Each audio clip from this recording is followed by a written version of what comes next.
Goofy Historians is the funnest place to learn about history. Or is it the funniest? Hi, this is Joseph Whitmore from the Goofy Historians. This is our intro to the Christmas season for 2022. And what we're planning to do is maybe to do some Christmas episodes like on the Christmas traditions, mainly in the United States, but maybe depends on how far we go, maybe other parts of the world of how they celebrate Christmas, right? Because one thing, what I found, like Christmas is celebrated everywhere, even in like technically non-Christian countries like Japan and Singapore or China.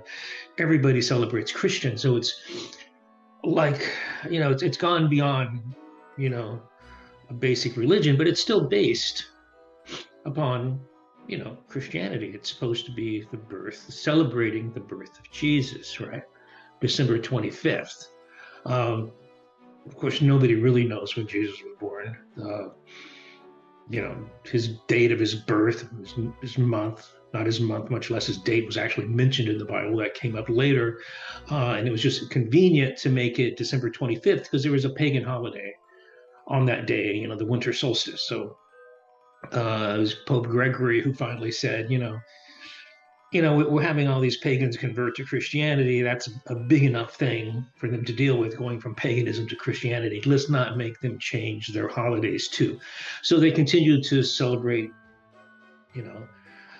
Saturnalia or whatever, their pagan holiday was on the same day. Now, instead of, Zeus or some Woden or something, they're celebrating Jesus. So it's a little easier for them. But there's nothing in the Bible about when Jesus was born.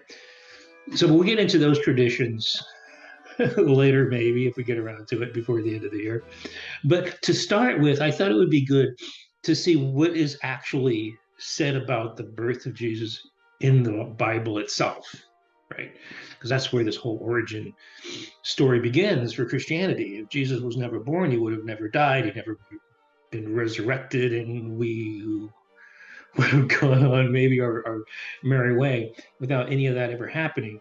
So so I went back and I read the Gospels, those part of the Gospels where the Christmas story is told, right? And it just as a fresh, I haven't read it in years. Yeah.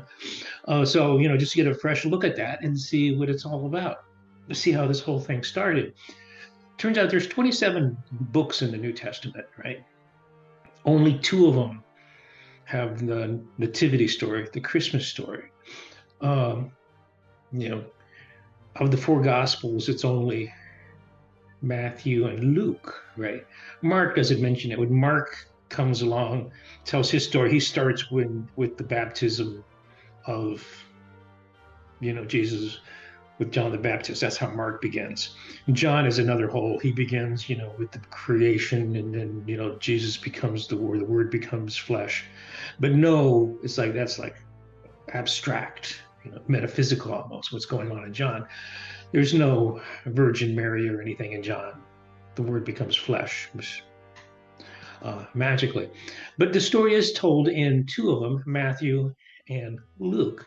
So that's what, I'd like to look at a little bit of those to start with. Well, and to end with that, because that's all I'm doing in this little show. So there's only 4 chapters in the whole Bible that deals with the birth of Jesus. Another thing, like we say the gospel according to by Matthew and Mark and Luke and John. Of course, the Gospels were written anonymously. Nowhere in any of these Gospels does it say, this is me, Matthew, I'm writing this, and Luke's writing one, on the other side of the kitchen table. We all got together, we're going to write these Gospels. It's not the way it happened. These people wrote these Gospels anonymously, and they only got associated with the names Matthew, Mark, Luke, and John hundreds of years later, when Catholicism started getting itself together, and you had to started to create some type of canon. They had to call them something, so they kind of figured out who they think these people were, right? But there's nothing in there. So when the Bible, if you go to the Bible now, it says this is the gospel according to Mark. When I first found out that it was written anonymously, I was upset. Like, why are you lying about something like that? You don't even need to lie about something like that. It would be okay to say, this is the gospel attributed to Mark, right? This is the gospel attributed to Matthew, but we really don't know, right? Because you're just adding that stuff hundreds of years later. But that's beside the point. Anywho, so reading the two gospels, Matthew and Luke, what really stood out to me was that how totally different they are, right? And like considering that these gospels were not written across the kitchen table from each other with, Matthew and Luke, writing it together like a homework assignment. They were written in different parts of the empires, and the people who saw one didn't see the other one. Right? So if you were growing up in one of the traditions before they all came together, and remember the Bible wasn't canonized until like 350 years later, right? So that's a long time before all these books got together and put into a single like volume of these 27 books. Mostly during the first century, you had one or the other. You didn't have both, right? You're lucky if you maybe had, two of them, Maybe everybody had a copy of Mark on, the coffee table, but not all of them. And there was other ones around too, right? Besides these four. Which is interesting too, because Luke actually mentions that, right? He says, there's other gospels floating around, but they're not as good as mine. As mine's right, and they're all wrong. And you're going like, wow, Luke, who are you talking about? Are you talking about Mark? Was Mark wrong? Was Matthew wrong? And since they're telling different stories, you're going, yeah, maybe Luke thought Matthew and Mark were wrong, or else why did he correct them? But anyways, let's start with generally the Bible starts now with Matthew, right? I think it's generally agreed the consensus now was that the first gospel was Mark, and then Matthew and Luke probably written separately, and then John much later. But it starts with Matthew traditionally, so we start with Matthew. And it starts with a genealogy, right?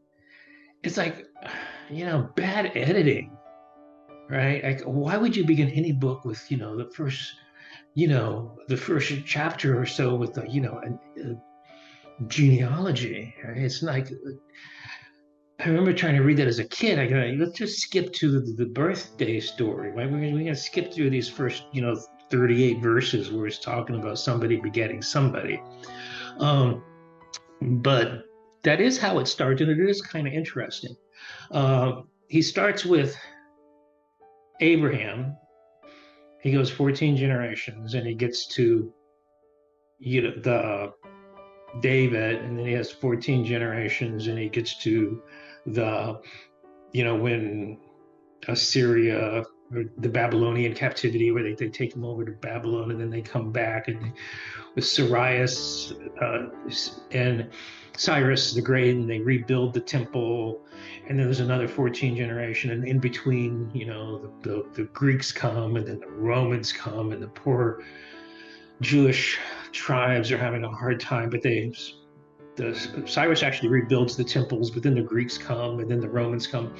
Not a lot as good is going on for the Jewish community at that time. So at this time, they are like under the foreign dominion of the Roman Empire when all this is happening.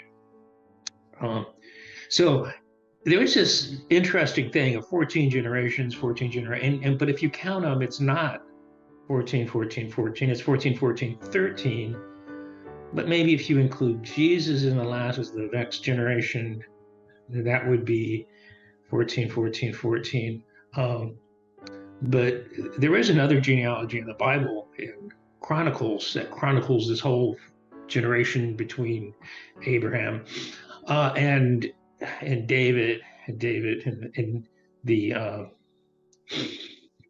the departure into Babylon. And if you read them, they're different, right? So the Chronicles in the genealogy in Chronicles is actually larger by a few generations, so it wouldn't actually be 14, 14, 14. But I get the point. There's some divine intervention in history, right, to make this 2 times 7, right, just means something in terms of numerology, and maybe 14 generations into the future, something's going to happen, which I'm not sure what that would be like in the year 1000 or something. So you'll have this genealogy, and then, but it's interesting. It goes through both the genealogy in Matthew and Luke go up to Jesus, goes up to Joseph, right? And then they go, well, who was married, who became married to Mary, but Jesus was born of the Virgin Mary. So all these generations don't mean anything in terms of Jesus, right? It's not like Jesus was born of Joseph, and Joseph back to David, back to Abraham.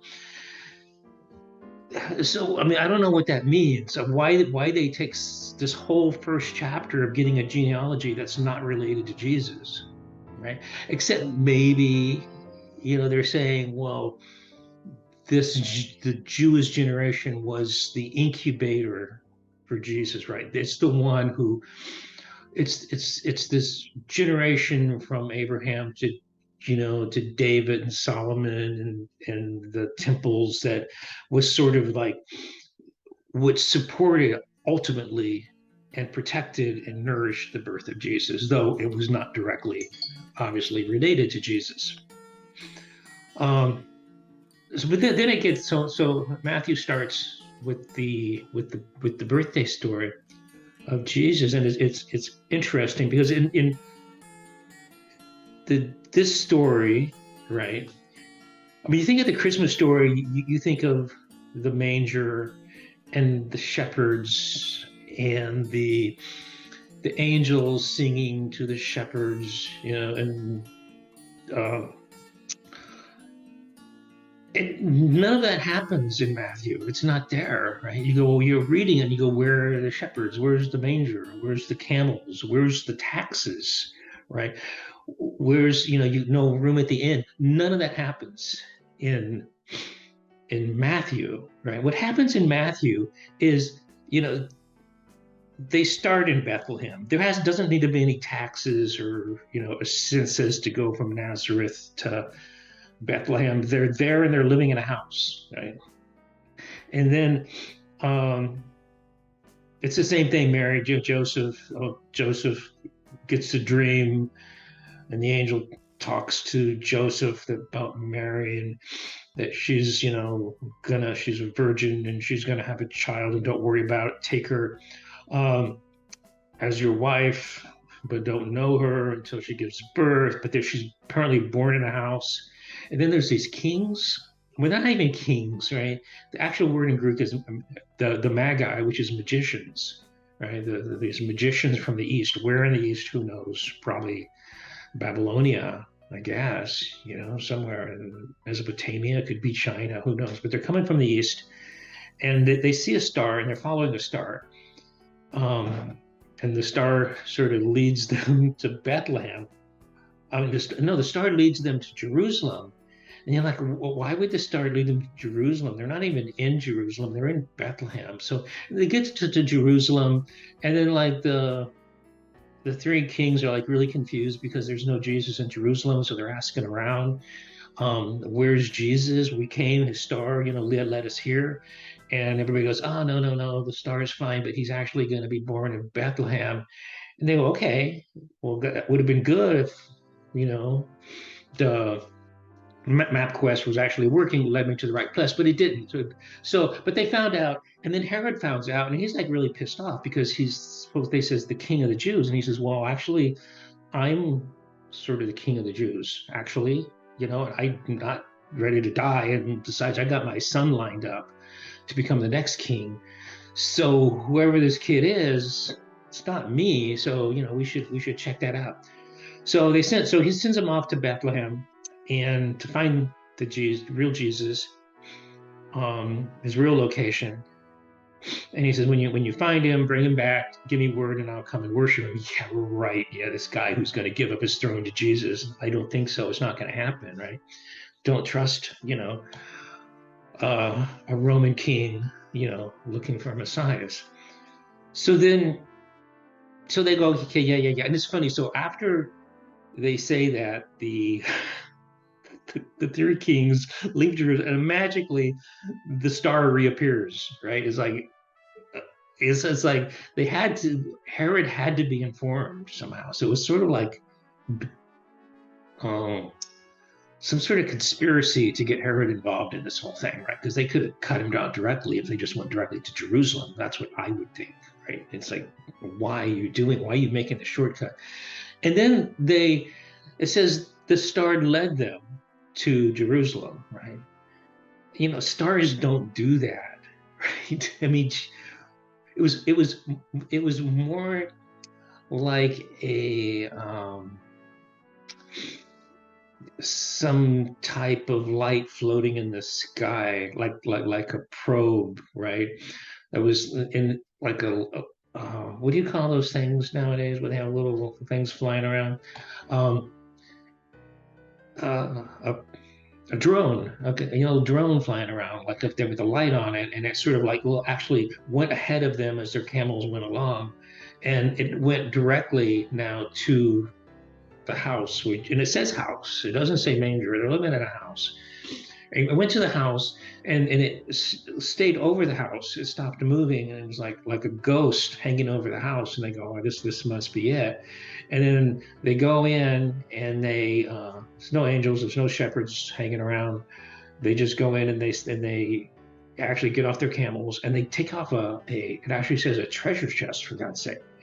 So they take out this treasure chest, and there's gold. It doesn't say how much gold, but I assume these guys are like supposedly bad guy traveling a long way. They're probably loaded, and lots of incense and lots of myrrh. And they go away after they worship Jesus, and then they go away back to the east, wherever they came from, and they're out of history. No one ever hears from them again. And I guess they don't need the probe anymore to guide them, because they know how to get home, right? And then that's it with them, I think. But then, but the angel comes to them in a dream and goes, "Don't go back to Herod. I know we took you to Herod. Sorry about that. We took you to Herod, but now don't go back, because you're going to find out what Jesus is, and he doesn't really going to worship him. He's going to kill him. So go back another way." And they do. They go back to their home in the east. And then they're gone.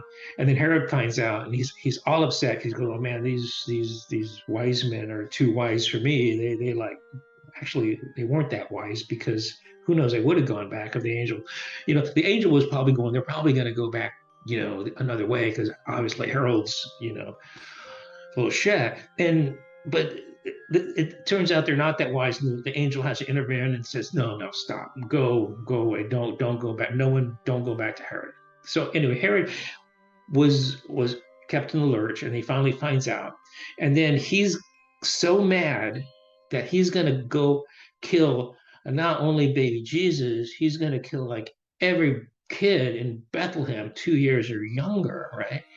Um, why 2 years? Has it been 2 years? Since Herod finally checked up on his agenda and said, "Yeah, whatever happened with the wise men?" Uh, and then they go, "Oh, well, they went back another way." And he goes, "Oh God, now we have to go down and kill everybody, all these 2-year-old little." And it says children, not only boys, but boys and girls. He kills them all, right? Which is just horrific. I mean, what a horrible Christmas story that turned out to be. Yeah, there's nothing joyful in that. Little kids being killed, for what? There was no reason for it, except for some prophecy that somebody had, that Rachel or someone would cry for her children. Yeah, it's just horrendous. It could have been a better way of doing it. I don't know what purpose that served. It's just horrifying, horrifying. But not Jesus, because the angel comes and tells Joseph in a dream that he's got to get out of there and go to Egypt, of all places, right? But he's loaded now. He's got gold, right? So it's they can get a nice flight to Egypt, and they're gone, and they stay in Egypt. Who knows until Herod's died? Now, historically, Herod is actually dead before Jesus is born. but who knows, history, that's a long time ago. They're probably off by a few years. So they stay in Egypt until Herod dies, and then they go, well, you can go back now because Herod's dead. They do, but it's funny. They're trying to get back to Bethlehem, right? Which is their home, and what they're trying to get home. And then the angel goes, no, you can't go to Bethlehem because, Archelaus is the son of Herod is still there, and he could still be killing babies. So better, in this case, who knows how old Jesus is, but he says, go to. So now they're going to Nazareth, not because that was where they were originally from. According to Matthew, they're originally from Jerusalem. They're just going to Nazareth because that's further north. They're sort of refugeeing up north because who's going to look in Nazareth for Jesus? Because according to Herod, all the prophecies was that he was going to be born in Bethlehem. So, he escapes that. And then that's pretty much where it ends until, he shows up with John the Baptist, I get later. So that's the end of that Christmas story. But what's interesting is that what story there is it's almost clinical, right? There's not a lot of personality going on with Joseph or Mary. Mary's only mentioned twice and only has like a vehicle for birthing God, right? No personality or development. There's no backstory for Mary. There's not even a backstory for Joseph. And Joseph never says anything, right? Mary never says anything. There's no conversation. It's all from Joseph's perspective, but only the sense of Joseph's dreams. The angels show up in Joseph's dreams. They said, Joseph, take Mary as your wife. Joseph, go to Egypt. Joseph, do this. Joseph does this. And there's no sense of Joseph, and it's all in a dream. There's no like visions or people actually appearing. It's all in dream works. And Joseph never says anything. He just does as he's told. And that's the end of Joseph. And then he exits from history too without ever saying a word. So that's sort of it from Matthew's point of view. And then you get to Luke. And after being so clinical and legalistic in Matthew, Luke just jumps off the page. I mean, these people, it's not clinical at all. It's not legalistic at all. It's not going, according to this prophet and that prophet, this has to happen, this has to happen, this has to happen, this has to happen. It's like you get personalities, again, Joseph is it. And this time it's not from Joseph's perspective. It's totally from Mary's perspective, right? It's all about Mary, right? Even going past. So it gives the whole backstory of Mary. It even goes back to Elizabeth, which is an older cousin of Mary, who's Zacharias. So Zacharias is like a priest, and he's old. And one thing, reading this now, I found like things that struck me that never struck me before, which is like trivial. It is as Zachariah was stricken in old age, right? And I remember reading that when I was young. I was like, yeah, Zacharias was old. But man, now I know what stricken means. Man, old age is like being hit in the head, right? You're stricken. Like, this is old age. So, yeah, I just got that, which I never got before. Yeah, he was stricken with old age. He was gouty. He was old. He was bald. He was miserable. But he still was doing his job, right, in the temple. He went to the temple, and that was his job, to light incense to God, right? It was not a hard job, but it was a job. You got to go because God likes incense, right? So he goes in there, he's lighting the incense, and there's this angel appears to him, not in a dream like Joseph, right? This angel is on, and he has a name. It's not just an angel, it's Gabriel is there. And he's like a messenger from God. And he's standing there and he says, Joseph. And Joseph goes, oh my God, who are you? He's like scared because he's supposed to be in the temple by himself, and it's like ghostly angel appears. Not even ghostly, it's like a physically form. And he says, well, your wife's going to have a kid. And he's like, by me? I'm like 150. I'm all gouty and shriveled up and desiccated. And he goes, and so is my wife. What's going on? This can't even be. Who are you? Right? And Gabriel goes, because you're being so snidey about the whole thing, you can't even talk. We're going to take your voice away until it's born, and he's going to be born if you believe it or not. Right? This is just going to happen. So But Zacharias is cool, man. Like he argues with an angel, right? You know, just the same way Jacob fought with the angel, right? I think God likes people who argue with him, right? You know, Joseph was sort of a non-personality. Zacharias was, yeah, that's all. But anyway, so he has to go out, and everybody's going, "What's going on? You were so long in the temple," and everybody's got, and they're all like going around him, and he can't talk, and they realize is that something's happened, and then he goes back, and wow, you know, his wife Elizabeth, Zacharias and Elizabeth is like it's pregnant, right? She's like as old as he is. She's like old, and they go, "Wow, this is really fantastic." And then everybody's happy that they're going to be born. There's a lot more happiness in Luke than there is in Matthew. It doesn't seem anybody's ever really happy in Matthew, except when they got the gold, maybe, and they could have invested it. You know, interest rates are up, but and then it kind of jumps to Mary, right? And Mary is the same thing. She's like sitting there in her room, you know, minding her own business. Who knows how she could be like a kid, right? 15, 16, even younger, right? And like the angel comes to her, and it's interesting because it startles her. It's like she like jumps, like, oh my God, like just like Zacharias. And she has this same reaction, like, who are you? You know, why are you coming to my room? You know, I'm a virgin. Why is this person coming here? And the angel has to say, like, dude, calm down, calm down. I'm an angel from God, really. You know, and she goes, okay. Yeah. And he says, you're going to have a baby that's going to be God. And she goes, whoa, I'm not even I'm a virgin, right? She goes, yeah, that's the angels. Yeah, that's part of the plan. You have to be a virgin or else, um, it's not going to work. So she goes, okay. And then, like, and again, Joseph doesn't come into this at all. So apparently, according to Matthew, Joseph is having his own dreams at the same time, right? Because he's been where Mary was ignored now. This is all about Mary. And Mary is like so distraught and freaked out of this whole event, right? That she picks up and leaves, right? She goes and lives with, of all things, she goes and lives with Elizabeth, right? Her cousin, who's her cousin somehow. So she goes and lives with Elizabeth's cousin, and Elizabeth, and it's like 6 months later. So Elizabeth is like 6 months pregnant, and the baby is kicking will be John the Baptist is like kicking in her, her womb, and she goes, "Oh, look at John kicked in the room because he knows who you are," and Mary goes, "Yeah, I'm pregnant too by God." And yes, of course, that's going to be Jesus. So everybody knows, right? Everybody knows, right? Um, and then, so what happens after that, right? So Mary is there, and oh. So then it kind of jumps ahead and says like, so no, Mary leaves. So yeah, Mary's almost ready to give birth, and Mary leaves. Right? She could have like stayed for the birth, but she didn't.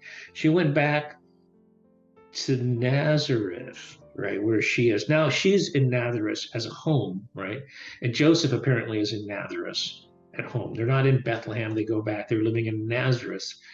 And so they somehow need to get to Bethlehem to have the baby because of these predictions, uh, biblical predictions. And so they say, okay, so how did they get to Nazareth? Well, because there's going to be a census by Caesar Augustus, as everybody has to go to their home to have the census. And since Joseph is from this line of David, right, he has to go back to Bethlehem, right? That's not the way how censuses work, and it's not the way taxes work, right? You don't have to go home to do a census. Not even in Roman times, specifically in Roman times when they were taking all these people from all over the empire to live in Rome, right? There's multiple people from everywhere. If all those people had to go back to their homes in order to do the census, Rome would have been emptied and it would have been mass chaos. And there's no record of any census or tax historically, right? Would you think it would something that empire actually says the worldwide, especially is taxing China and South America too. But anyways, given them the benefit of the doubt. There's his taxes, so he has to go, for some reason, he has to go to Bethlehem to pay his taxes. He couldn't pay them in Nazareth. He goes to Bethlehem. And he doesn't plan very well because he kind of knows his wife is pregnant, but he shows up in Bethlehem right when she's ready to give birth. And of course, with everybody coming, because Bethlehem's like a major little, metropolis back then. So they're all like trying to come into Bethlehem, and they're all like on a donkey because all the rental horses were gone, and all the hotels are empty. So because they're not living, remember in Matthew they live there, so they have a house, but now they don't have a house. They have to find a place to live, and the inns, everything's full. And so they have to, and the guy says, well, we have a little manger out back where we, feed our sheep and our goats and our horses. You can go there. So she goes there, and they have the baby. And for some reason, the wise men don't show up at the manger, right? I can just imagine these magi with these little silver slippers and their gold showing up in a manger. They wouldn't do it, right? Or at least no appearance of it. So, in Matthew, you have kings, in Luke you have shepherds, right? In Matthew you have gold, right? In Luke you have the angels singing, right? It's a different motif. It's almost like Matthew is the rich Jesus, and Luke is the poor Jesus, right? Rich Jesus, poor Jesus, right? One's trying to say, look, we have kings coming to visit us. The other one says we have shepherds and angels coming to visit us. So he's born in the manger, and then after 9 days he has to be circumcised, and then they kill 4 birds. Like, why? Why do you have to kill birds, right? I mean, it's Jesus. He doesn't have any sins, right? And now you have to go kill 4 birds, right? You have to kill these doves for some reason. Like, animal sacrifice is always beyond me, right? It's like, why does God want you to kill animals for sins you committed, especially when you haven't even committed any sins, right? What did these animals do to you, right? But anyways, apparently God likes you to kill animals, so they killed animals, and then they do this purification thing in Jerusalem, and then they go back to Nazareth, right? After 30 days or 28 days or something, the purification, because women are impure after they give birth, and then they have to be cleansed in the temple and kill all these animals, and then they go back to Nazareth, right? It's like, where does Egypt fit in there? Right? Weren't they supposed to go to Egypt? Right? And there's no, and it's like 28 days later, they're headed back to Nazareth. They can't, I mean, you could sort of like figure out, how to squish those 2 tapes together, maybe I don't know. Maybe the kings came later. First they were in the manger, and then they got into a house, and then the wise men came. But you can't be in Nazareth and Egypt at the same time. That's the only thing I don't imagine how you could. Now, Jesus is God, right? So he could be in 2 places at once. But how do you get Mary and Joseph in 2 places at once? When you're in Egypt is pretty far. There really is no airplanes back then. Even if you have a treasure chest full of gold, it's going to take you a while to get to Egypt, and then you have to wait till Herod is dead, and then you have to come all the way back, and then and then you have to see that you can't actually go back to Bethlehem. And in Matthew, they're trying to get to Bethlehem. They're not trying to get to Nazareth. They're trying to get to Bethlehem because that's their home in Matthew, not Nazareth. But the problem is Matthew needs to get Jesus to Nazareth, right? That's the biblical, that's his clinical thing of the saying. He goes to Egypt and he does this and he does this and then he ends up in Nazareth. So he doesn't go back to Bethlehem. He goes back to Nazareth because Archelaus, the Herod's son, is around. But in Luke, they just go to Nazareth because that's their home, right? That's where they belong. And let me see. So in Luke, So Luke, in Luke, there's also the shepherds who have these big conversations with the angels, and the angels are talking to the shepherds, and Mary has these long, long conversations with Elizabeth, and everybody's talking. There's pages and verses of people talking. You can't get them to shut up. And in Matthew, no one says anything. Joseph doesn't say anything. Nobody says anything except Herod is the only one who talks. So, it's just a very different perspective, and of the two, right? I think, Luke is so much better. He's so much more, man, just do it. Like read, it's short, like read Matthew and just go through the genealogy and read, Joseph did this, Joseph did that, angel came this. And then as soon as you finish those two chapters, jump over to Luke, and wow, it's like the lights come on. These people are really, it's a lot of personality development. But Luke at the very beginning, right, says, the very first verse of verses, I'm writing this gospel about Jesus so you will know the truth. And I've read the other gospels and they're wrong. So I go, Luke, you can't be saying that. You can't be saying the other gospels are wrong. What are you talking about? They're different, but they're a different perspective. But or maybe who knows? Who knows what he was talking about? Also, Luke has a genealogy too. So now we have 3 genealogy, and Luke's genealogy is totally different than Matthew's. He's just not leaving out a few generations of Jews, Israelites back in the Old Testament. It's a completely different genealogy. Still through Joseph, but Joseph has a different father, a different grandfather, a different great grandfather, a different great great grandfather, and he doesn't go through Solomon. He goes through some other son of David. But the beauty of Luke's is that it doesn't stop with Abraham. It goes all the way back to Adam, right? So I think Luke is the companion of Paul, right? And Paul's trying to say Christianity is not specifically for the Jews, it's for humanity. So we can't stop with Abraham. Matthew did because he's mostly talking to Jews in a clinical fashion, right? Legalistic fashion. Luke is much more emotional and passionate, and he wants to say we're all involved, and therefore we can't stop at Abraham. We have to go all the way back to Adam. And that's a long way. It's like, from that time, 4,000 years. That's a long time to keep your begets in order. And no wonder, you lose a few of the begets along the way.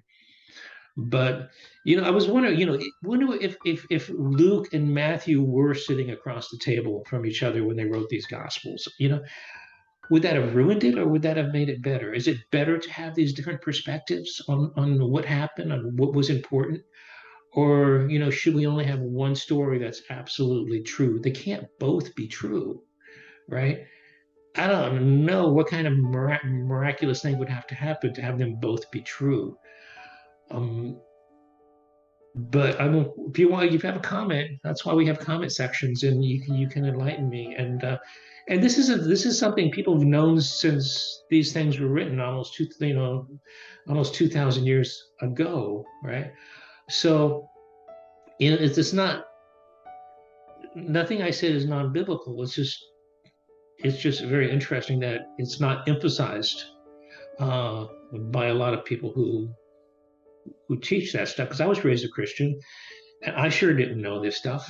I was like, wow, how could he be in Egypt and Nazareth at the same time?